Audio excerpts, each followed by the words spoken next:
ఇక్కడ ఆ సోదరికి సంబంధించిందే. దాడి చేసింది నయీం అనుచరుడు, సంజయ్గా గుర్తింపు. కల్వకుర్తి పిఎస్లో పలు కేసులు. నయీం నేరాల్లో కీలక భాగస్వామి. మహిళా జర్నలిస్టు సరిత విజయారెడ్డిపై దాడి చేసిన వ్యక్తిని నయీం కీలక అనుచరుడుగా గుర్తించింది న్యూస్ లైన్ తెలుగు టీం. అతని పేరు సంజయ్ అని, పలు నేరాల్లో నిందితుడుగా. ఆయనపై కల్వకుర్తి పిఎస్ లో పలు కేసులు ఉన్నాయని తెలుస్తుంది. వెల్దండా పిఎస్ లో మహిళా జర్నలిస్టులపై దౌర్జన్యానికి పాల్పడి భయభ్రాంతులకు గురి చేశాడు. ఇంతటి నేర చరిత్ర ఉన్న వ్యక్తి సీఎం రేవంత్ రెడ్డి సోదరుడు కొండలరెడ్డి అనుచరులో ఒకడని తెలుస్తుంది. అంటే మళ్ళా సేమ్ రౌడీజాన్ని పెంపొందించడం, హత్యలకు ఉసిగొల్పడం, కిరాయి రౌడీలను పెంచి పోషించుకోవడం, ఎవరైనా ప్రశ్నించిన వారిని టార్గెట్గా పెట్టుకొని ఇట్లా ఈ రౌడీ మొక్కలను ఉసిగొల్పడానికి ఈ రేవంత్ రెడ్డి తమ్ముడు కొండలరెడ్డి ఒక గ్యాంగ్ని మెయింటైన్ చేస్తాడు.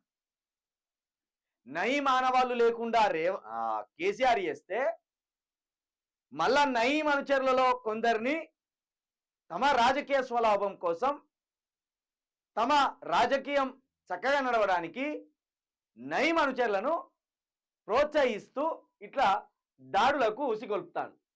నయీం అనుచరుడని ఇక్కడ జర్నలిస్ట్ సరిత గుర్తుపట్టిందట.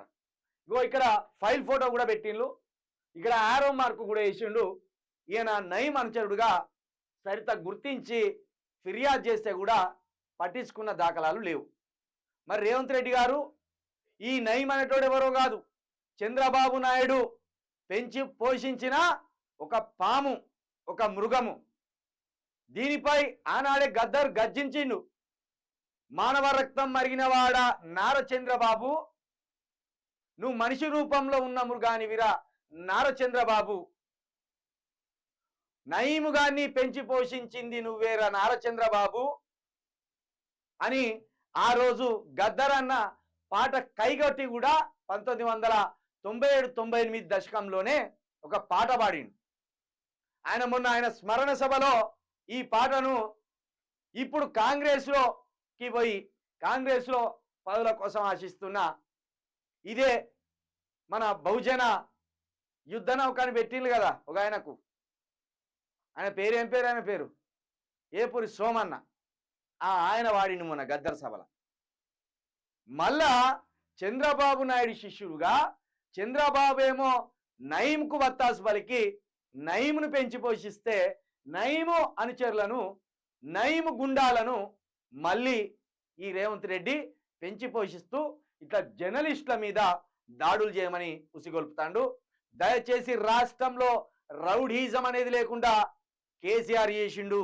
ఒక్క రౌడీ కూడా కేసీఆర్ పాలనలో బయటికి రావాలంటే సుస్సు పోసుకున్నాడు. ఎక్కడోడు అక్కడ కలుగులోకి పోయి దాక్కున్నారు. ఎలుకలు కదా భయపడి ఆ పొక్కల్లో దాక్కున్నట్టు 10 సంవత్సరాలు 9.5 సంవత్సరాలు రౌడీ అనేటోడే రాష్ట్రంలో లేకుండా పారిపోయింది. కానీ మళ్ళీ రేవంత్ రెడ్డి వచ్చినాక ఈ రౌడీలకు ఆశ్రయం కల్పిస్తూ ఈ రౌడీలను పెంచి పోషిస్తున్నాడు. అర్థం చేసుకోవాలి ప్రజలారా, మనం ఈ దుర్మార్గాన్ని అర్థం చేసుకోవాలి. రౌడీల రాజ్యం కాదు ఇది. తెలంగాణలో రౌడీ అనడానికి చోటే ఉండద్దు.